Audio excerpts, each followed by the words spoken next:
Hi everyone! Year 2015 was pretty intense for all of us. The development team did a great job, and the resulting product made quite a stir among gamers around the world.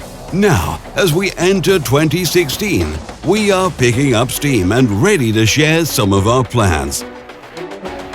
2015 was very important for World of Warships. We finally released the game.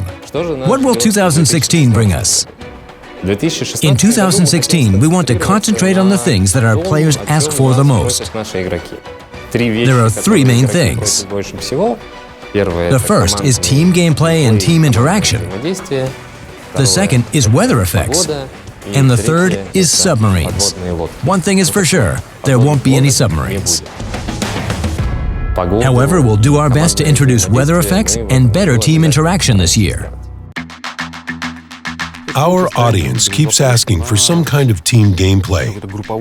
In 2016, we are going to concentrate our efforts on this task. Pretty soon, you'll have the opportunity to try the first version of this functionality. What will it do? Well, players will have more coordinated gameplay for one. They will be able to team up based on interests, skills, etc. You don't have to only fight for a high ranking. You can just play together with friends and enjoy having reliable allies that are always there for you. We also receive a lot of questions about the game mechanics. Players are interested in what happens inside the game. We plan to cover this topic as well. This year, we're going to introduce an interesting feature that will allow you to see the ship's armor layout in the port. First of all, this feature is intended to make it easier for players to understand where they should aim and where they shouldn't.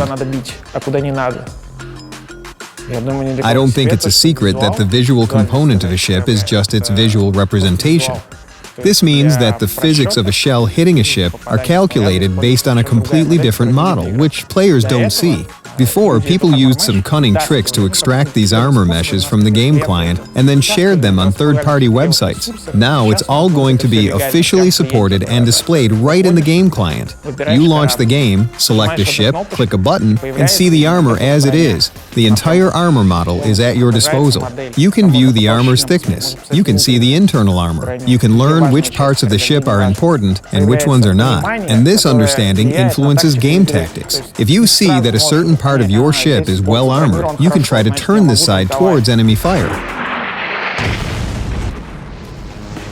Let's talk about the long-awaited newcomers.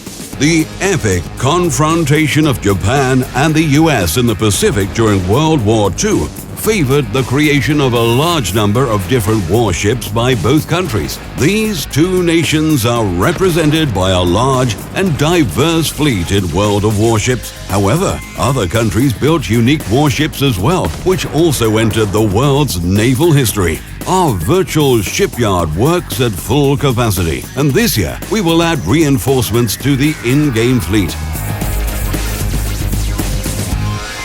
In 2016, we are planning to introduce 4 new ship branches, including the branch for both Soviet and Russian cruisers and the branch for German battleships. A Soviet cruiser that deserves special attention is cruiser Kirov. It defended the city of Leningrad during World War II. Cruiser Moskva of Project 66 will be at the top of the branch. Among the most noteworthy German battleships are Nassau and Kaiser, with Große Deutschland at the top of the branch.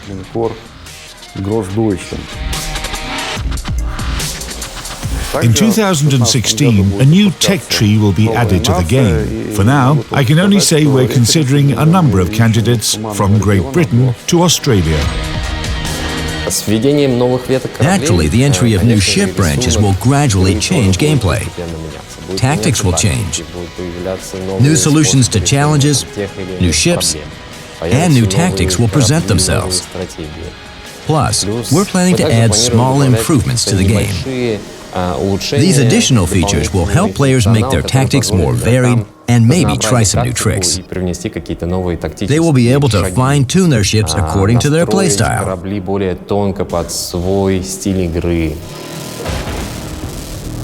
Among the planned features are new skills for commanders, new consumables, and new options for upgrades.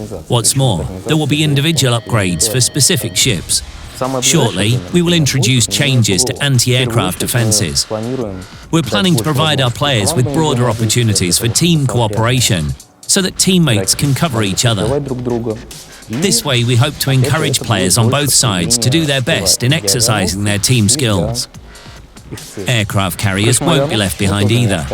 To make their gameplay simpler, nicer, and more interesting, we're going to make a few changes. The research for aircraft will be completely reworked, ill-fitting planes will be removed, and anachronistic models, represented by early multiplanes, will be eliminated. The year promises to be interesting for aircraft carriers.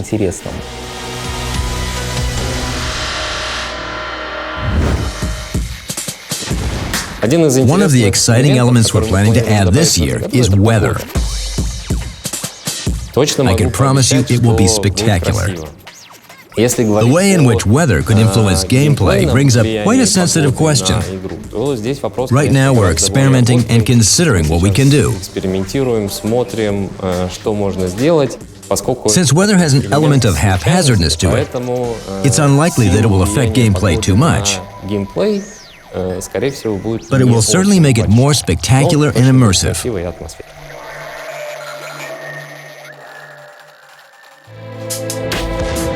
Our team is improving World of Warships non-stop to keep you interested and comfortable while you send enemy ships to the bottom of the sea, surrounded by beautiful scenery and accompanied by your teammates. New knowledge about ship armor and design will help you deal more damage and receive more experience and awards in exchange. New ship branches will add variety to the game, making naval battles even more intense and dangerous. All these improvements are designed to make the game more comfortable and enjoyable for players. We will continue to seek feedback from you and do our best to make the game better.